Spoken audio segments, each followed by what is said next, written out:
Pernahkah Anda merasa hidup berjalan begitu cepat, namun apa yang Anda kejar tak pernah benar-benar Anda capai? Saya pernah berada di sana, terperangkap dalam siklus tanpa akhir, mencoba mencapai sesuatu yang selalu tampak di luar jangkauan. Setiap hari adalah perlombaan, penuh tekanan untuk menjadi lebih baik, mendapatkan lebih banyak, dan melakukan lebih banyak. Saya tidak pernah puas. Tetapi, titik balik dalam hidup saya datang ketika saya berhenti sejenak dan mulai mempertanyakan apa yang benar-benar penting. Dari momen refleksi itu, saya menemukan pelajaran-pelajaran yang tidak hanya membuat hidup saya lebih baik, tetapi juga mengubah cara saya melihat dunia. Dan sekarang, setelah mempraktikkan pelajaran-pelajaran ini, saya tidak bisa berhenti, karena mereka membuat hidup saya terasa lebih bermakna. Pelajaran ini mengubah cara saya menjalani hidup, membuat saya merasa lebih damai, dan membantu saya menemukan kebahagiaan dalam hal-hal kecil yang sebelumnya saya abaikan.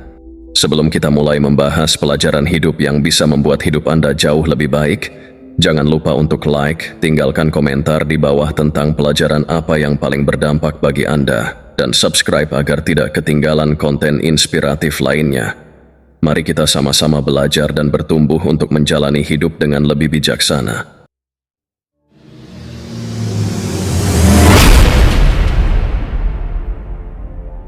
Pertama, kesederhanaan adalah kunci.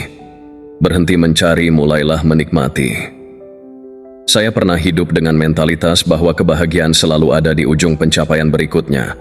Lebih sukses dalam pekerjaan, lebih banyak uang, lebih banyak pengakuan dari orang lain. Saya merasa harus terus-menerus bergerak, terus berjuang, karena kebahagiaan saya tergantung pada seberapa banyak yang bisa saya capai. Namun, semua itu berubah ketika saya berada di titik kelelahan dan merasa tak ada lagi yang bisa saya kejar. Saat itulah saya mulai mempertanyakan, apa yang sebenarnya saya cari? Jawabannya ternyata bukanlah sesuatu yang bisa dibeli atau dimiliki. Saya mulai memperhatikan hal-hal kecil di sekitar saya. Secangkir kopi yang hangat di pagi hari, suara burung di luar jendela, dan keheningan di sore hari setelah bekerja. Dari hal-hal sederhana inilah saya menemukan kebahagiaan yang sebenarnya. Saya belajar bahwa hidup tidak selalu tentang pencapaian besar atau kesuksesan luar biasa.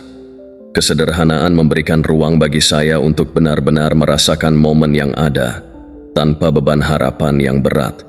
Saya menyadari bahwa semakin sederhana hidup saya, semakin banyak kebahagiaan yang bisa saya rasakan. Ketika saya mulai mempraktikkan prinsip stoik ini, hidup saya berubah. Stres dan tekanan perlahan-lahan berkurang, dan saya mulai menikmati hidup apa adanya, tanpa harus terus-menerus mengejar hal-hal yang tidak pasti. Kesederhanaan membuat saya lebih hadir dalam setiap momen, lebih terhubung dengan diri saya sendiri, dan lebih mampu menghargai setiap hal kecil yang sebelumnya saya abaikan. Kini, saya tidak bisa berhenti menikmati hidup dalam kesederhanaan, karena di sanalah saya menemukan kedamaian yang selama ini saya cari. Kedua, mengendalikan respon, bukan situasi. Di masa lalu saya sering merasa frustrasi ketika hidup tidak berjalan sesuai rencana. Ada momen-momen ketika saya merasa semuanya berada di luar kendali, dan saya berusaha sekuat tenaga untuk memperbaikinya. Namun, satu hal yang saya pelajari adalah bahwa ada begitu banyak hal dalam hidup yang tidak bisa kita kendalikan. Keadaan, orang lain, bahkan hasil dari usaha kita sendiri. Tapi, ada satu hal yang selalu bisa kita kendalikan, cara kita merespon. Saya ingat saat bisnis saya mengalami kerugian besar. Saya merasa dunia runtuh, dan tidak ada yang bisa saya lakukan untuk mengubah situasi tersebut. Rasa cemas dan marah menghantui setiap hari saya, hingga akhirnya saya menyadari bahwa terus-menerus marah dan khawatir tidak akan menyelesaikan apapun. Yang bisa saya kendalikan hanyalah respon saya terhadap kegagalan tersebut. Saya mulai melatih diri untuk menerima apa yang terjadi dan berfokus pada apa yang bisa saya lakukan selanjutnya, bukan pada apa yang telah hilang. Sejak saat itu, saya mengubah cara pandang saya terhadap masalah. Setiap kali saya dihadapkan pada situasi sulit, saya berhenti sejenak dan bertanya pada diri sendiri, Bagaimana saya bisa merespon ini dengan cara yang lebih baik? Bukannya larut dalam kekhawatiran, saya belajar untuk mengambil napas dalam-dalam, melihat masalah dengan lebih objektif, dan mencari solusi. Perlahan-lahan saya menyadari bahwa kekuatan sebenarnya bukanlah dalam mengendalikan situasi, tetapi dalam mengendalikan diri sendiri. Mengendalikan respon saya bukan hanya membuat hidup saya lebih damai, tetapi juga memberi saya keberanian untuk menghadapi tantangan tanpa rasa takut yang berlebihan. Ini adalah pelajaran yang tidak pernah saya tinggalkan, karena dalam setiap situasi, kemampuan untuk merespon dengan bijaksana selalu membuat perbedaan yang besar. Ketiga, kekuatan bersyukur. Mengubah kekurangan menjadi kelimpahan. Ada masa ketika saya merasa hidup saya dipenuhi oleh kekurangan. Uang yang saya miliki tidak pernah cukup. Waktu selalu terasa terbatas, dan sepertinya apapun yang saya lakukan tidak pernah memuaskan. Saya merasa terus-menerus dikejar oleh kebutuhan yang tidak pernah terpenuhi. Hingga suatu hari, saya membaca tentang kekuatan bersyukur, dan itu mengubah segalanya. Saya memulai kebiasaan sederhana. Setiap pagi, sebelum memulai hari, saya menuliskan 3 hal yang saya syukuri. Pada awalnya, saya merasa ini hanyalah latihan yang dangkal. Tetapi seiring berjalannya waktu, saya mulai merasakan dampaknya. Pikiran saya yang sebelumnya fokus pada apa yang kurang, perlahan-lahan berubah menjadi fokus pada apa yang sudah saya miliki. Bahkan hal-hal kecil seperti segelas air bersih atau sinar matahari di pagi hari mulai terasa seperti berkat besar. Rasa syukur ini membangkitkan kesadaran dalam diri saya bahwa hidup ini jauh lebih penuh daripada yang saya kira. Perubahan yang paling signifikan adalah ketika saya menyadari bahwa bersyukur bukan hanya tentang hal-hal yang saya anggap baik. Saya juga belajar untuk bersyukur atas tantangan dan kesulitan yang datang, karena mereka memberikan pelajaran yang sangat berharga. Hidup ini tidak sempurna, tetapi dengan bersyukur, saya mampu melihat bahwa bahkan di tengah kekurangan, ada kelimpahan yang bisa saya rasakan. Setiap hari, saya melanjutkan kebiasaan ini, membuat perbedaan besar dalam bagaimana saya melihat hidup. Saya tidak bisa berhenti bersyukur, karena setiap kali saya melakukannya, hidup saya terasa lebih kaya dan lebih bermakna. Keempat, memaafkan, melepaskan beban yang tak terlihat. Dulu saya adalah tipe orang yang sulit memaafkan. Jika seseorang menyakiti saya merasa bahwa memaafkan berarti saya menyerah atau membiarkan mereka lolos begitu saja. Tetapi dengan menyimpan dendam dan rasa sakit, saya malah menciptakan beban berat yang tak terlihat di dalam diri saya. Memaafkan terasa seperti membiarkan mereka menang, sementara saya yang harus menanggung akibat dari tindakan mereka.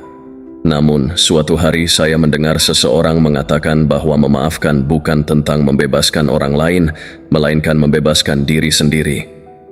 Kata-kata itu terus terngiang dalam pikiran saya. Jadi, saya mencoba memaafkan satu demi satu orang yang pernah menyakiti saya, bahkan jika hanya dalam hati. Awalnya, itu terasa sulit dan aneh. Saya masih menyimpan rasa sakit dan dendam di dalam hati. Tetapi, perlahan-lahan, setiap kali saya memilih untuk memaafkan, saya merasakan beban di dalam diri saya mulai berkurang. Saya merasa lebih ringan, lebih bebas. Ternyata, dengan memaafkan, saya melepaskan diri saya dari rasa marah yang selama ini membelenggu. Kini, saya menyadari bahwa memaafkan bukanlah tentang orang lain. Ini adalah tentang menjaga kesehatan mental dan emosional saya sendiri. Setiap kali saya dihadapkan pada situasi di mana saya merasa disakiti, saya bertanya pada diri sendiri, apakah saya ingin tetap memegang rasa sakit ini atau saya ingin merasa bebas? Jawabannya selalu sama, saya ingin bebas. Memaafkan bukan berarti melupakan, tetapi memilih untuk tidak membiarkan rasa sakit menguasai hidup saya. Saya tidak bisa berhenti memaafkan karena setiap kali saya melakukannya, saya merasa lebih tenang, lebih damai, dan lebih siap untuk melangkah maju dalam hidup. Memaafkan adalah pelajaran yang terus memberikan kebebasan batin dan saya tidak ingin berhenti merasakannya. Kelima, fokus pada proses bukan hasil. Saya selalu menjadi seseorang yang berorientasi pada hasil. Dalam pikiran saya, kesuksesan adalah tentang mencapai tujuan tertentu. Apakah itu dalam karier, hubungan, atau kehidupan pribadi. Namun, ada saat ketika saya menyadari bahwa mengejar hasil saja seringkali membuat saya merasa kecewa dan terbebani, terutama ketika kenyataan tidak sesuai dengan harapan saya. Saya merasa frustasi ketika hasil yang saya capai tidak sebanding dengan usaha yang saya lakukan. Lalu saya belajar sebuah pelajaran berharga. Fokuslah pada proses, bukan hanya pada hasil akhir. Saya mulai melihat bahwa dalam setiap usaha, proses adalah bagian yang sebenarnya paling penting. Ketika saya fokus pada apa yang sedang saya lakukan saat ini, menikmati perjalanan, belajar dari kesalahan, dan merayakan setiap langkah kecil, hidup menjadi jauh lebih menyenangkan. Proses memberi saya kebahagiaan yang lebih konsisten daripada menunggu hasil akhir yang tak pasti. Misalnya, dalam bekerja, alih-alih hanya mengejar angka atau target, saya mulai menikmati setiap tugas yang saya selesaikan.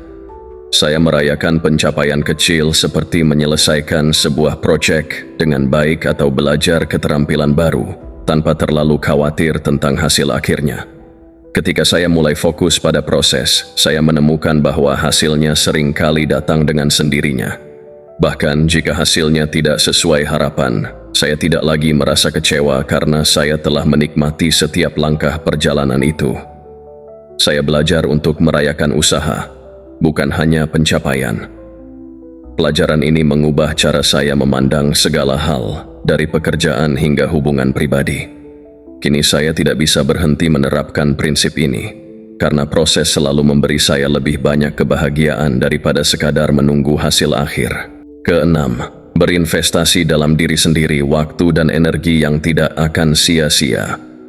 Salah satu pelajaran terbesar yang saya pelajari adalah pentingnya berinvestasi dalam diri sendiri. Dulu saya selalu merasa bahwa menghabiskan waktu atau uang untuk diri sendiri adalah bentuk egoisme. Saya menghabiskan sebagian besar waktu saya untuk bekerja, membantu orang lain, atau mengejar tujuan yang saya pikir penting, tetapi seringkali mengabaikan diri sendiri dalam prosesnya. Pada akhirnya, saya merasa kelelahan dan kurang puas dengan hidup saya, meskipun secara luar terlihat baik-baik saja. Saat saya mulai merasa kehabisan energi, saya sadar bahwa saya telah mengabaikan hal paling penting, diri saya sendiri. Jadi saya memutuskan untuk mulai berinvestasi dalam diri saya. Saya mengambil waktu untuk beristirahat, belajar hal-hal baru, mengembangkan keterampilan, dan merawat kesehatan mental serta fisik saya. Berinvestasi dalam diri sendiri bukan hanya soal menghabiskan uang, tapi juga soal menyediakan waktu dan perhatian pada kebutuhan pribadi. Saya mengambil kursus online untuk memperdalam pengetahuan, mulai rutin berolahraga, dan meluangkan waktu untuk membaca buku-buku yang memperkaya pikiran saya. Semakin saya berinvestasi dalam diri saya, semakin saya merasakan perubahan positif. Saya menjadi lebih produktif, lebih bahagia, dan lebih mampu menghadapi tantangan hidup dengan cara yang lebih sehat. Berinvestasi dalam diri sendiri tidak pernah sia-sia, karena ini adalah aset terbaik yang Anda miliki. Anda adalah fondasi dari segala hal dalam hidup Anda. Dan ketika Anda sehat secara fisik, mental, dan emosional, segalanya akan berjalan lebih baik. Sejak saat itu, saya tidak bisa berhenti untuk berinvestasi dalam diri sendiri. Setiap kali saya melakukannya, hidup saya terasa lebih seimbang dan penuh. Saya tahu bahwa memberikan perhatian pada diri sendiri adalah langkah pertama menuju kebahagiaan dan keberhasilan yang sejati.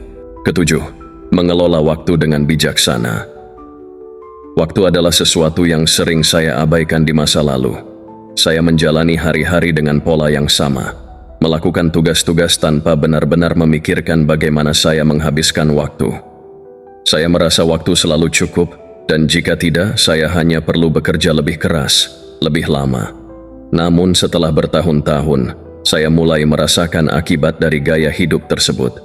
Kelelahan fisik dan mental mulai menghantui saya, dan saya menyadari bahwa saya telah menghabiskan banyak waktu untuk hal-hal yang tidak penting atau tidak memberikan nilai bagi hidup saya.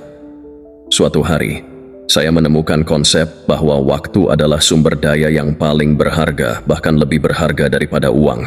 Kita bisa mendapatkan uang kembali, tetapi tidak dengan waktu. Begitu waktu berlalu, itu tidak akan kembali lagi. Saya mulai belajar untuk mengelola waktu saya dengan lebih bijaksana. Saya membuat jadwal harian yang lebih terorganisir, memprioritaskan hal-hal yang benar-benar penting bagi perkembangan diri saya dan kebahagiaan saya. Hal pertama yang saya lakukan adalah mengidentifikasi apa yang benar-benar berharga dalam hidup saya, keluarga, kesehatan, dan pertumbuhan pribadi. Saya mulai membatasi penggunaan waktu untuk hal-hal yang tidak produktif atau tidak bermanfaat, seperti menghabiskan terlalu banyak waktu di media sosial atau menonton televisi tanpa tujuan. Alih-alih saya mengalokasikan waktu untuk membaca, belajar, berolahraga, dan berinteraksi dengan orang-orang yang berarti bagi saya. Dengan manajemen waktu yang lebih baik, saya merasa lebih terarah dan lebih puas dengan pencapaian saya setiap harinya. Sekarang, saya tidak bisa berhenti menggunakan pelajaran ini. Mengelola waktu dengan bijaksana membuat saya merasa lebih berdaya, lebih mampu meraih tujuan-tujuan saya tanpa merasa terburu-buru atau kehabisan energi. Hidup saya menjadi lebih teratur, dan yang paling penting, saya punya waktu untuk hal-hal yang benar-benar berarti. Kedelapan, berani mengambil risiko keluar dari zona nyaman. Ada masanya saya begitu takut untuk mengambil risiko. Saya cenderung memilih jalan yang aman, yang sudah terjamin hasilnya. Namun semakin lama saya hidup seperti itu, semakin saya merasakan kebosanan dan ketidakpuasan. Meskipun semuanya terlihat stabil, ada sesuatu yang kurang dalam hidup saya. Tantangan, pertumbuhan, dan petualangan. Hingga suatu hari saya memutuskan untuk berani keluar dari zona nyaman dan mulai mencoba hal-hal baru meski risikonya terasa menakutkan. Langkah pertama saya adalah mengambil keputusan yang besar, mengubah karier saya. Saat itu, saya sudah berada di pekerjaan yang stabil, tetapi saya merasa tidak berkembang. Saya merasa hidup saya stagnan, meskipun secara finansial semuanya baik-baik saja. Keputusan untuk berpindah ke jalur karier yang berbeda terasa menakutkan, tetapi saya tahu bahwa ini adalah risiko yang harus saya ambil demi kebahagiaan dan pertumbuhan diri. Setelah beberapa bulan penuh ketidakpastian, akhirnya saya mulai merasakan manfaat dari keberanian tersebut. Saya menemukan gairah baru dalam pekerjaan yang saya pilih, dan tantangan yang muncul memberi saya energi untuk terus maju. Dari pengalaman ini saya belajar bahwa risiko adalah bagian dari pertumbuhan, dan tanpa mengambil risiko, kita akan terjebak dalam kenyamanan yang mengekang potensi kita. Kini, saya tidak takut lagi untuk keluar dari zona nyaman. Setiap kali saya dihadapkan pada keputusan besar, saya ingatkan diri bahwa risiko adalah jembatan menuju kesempatan baru dan pertumbuhan diri. Mengambil risiko mungkin menakutkan, tetapi hasilnya seringkali lebih baik dari yang saya bayangkan. Inilah pelajaran yang tidak bisa saya tinggalkan, karena setiap risiko yang saya ambil membawa saya lebih dekat pada versi terbaik dari diri saya. Kesembilan, menjaga kesehatan mental prioritas yang tak tergantikan. Di masa lalu, saya selalu fokus pada kesehatan fisik saya, makan dengan baik, berolahraga secara teratur, dan menjaga tubuh saya tetap bugar. Namun satu hal yang sering saya abaikan adalah kesehatan mental saya. Saya tidak menyadari bahwa tekanan dan stres yang saya alami dari pekerjaan dan kehidupan sehari-hari mulai mempengaruhi cara saya berpikir dan bertindak. Saya sering merasa cemas, mudah marah, dan kelelahan secara emosional. Tetapi saya tidak pernah benar-benar memberi perhatian pada kesehatan mental saya. Segalanya berubah ketika saya mengalami masa-masa penuh tekanan yang membuat saya merasa benar-benar kehabisan tenaga. Pada titik inilah saya menyadari bahwa kesehatan mental sama pentingnya, jika tidak lebih, daripada kesehatan fisik. Saya mulai mencari cara untuk menjaga kesehatan mental saya, dari meditasi hingga konsultasi dengan terapis. Saya juga belajar untuk mengenali tanda-tanda stres sebelum mereka menguasai saya, seperti ketika saya merasa terlalu lelah atau kehilangan motivasi. Dengan memperhatikan kesehatan mental saya mampu menghadapi tantangan hidup dengan cara yang lebih tenang dan lebih efektif. Kini saya rutin meluangkan waktu untuk diri sendiri, menjauh dari kesibukan dan memberikan ruang untuk refleksi dan istirahat mental. Saya juga mulai menyeimbangkan pekerjaan dan kehidupan pribadi dengan lebih baik, sehingga saya tidak merasa terbebani oleh salah satunya. Hasilnya luar biasa. Saya merasa lebih bahagia, lebih seimbang, dan lebih mampu menghadapi tekanan hidup. Menjaga kesehatan mental bukan lagi sesuatu yang bisa saya abaikan.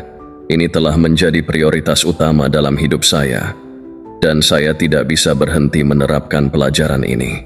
Terakhir, belajar menerima ketidaksempurnaan, membiarkan diri tumbuh dengan apa adanya. Saya dulu adalah orang yang perfeksionis. Saya merasa segalanya harus sempurna, dari pekerjaan saya, hubungan saya, hingga penampilan saya.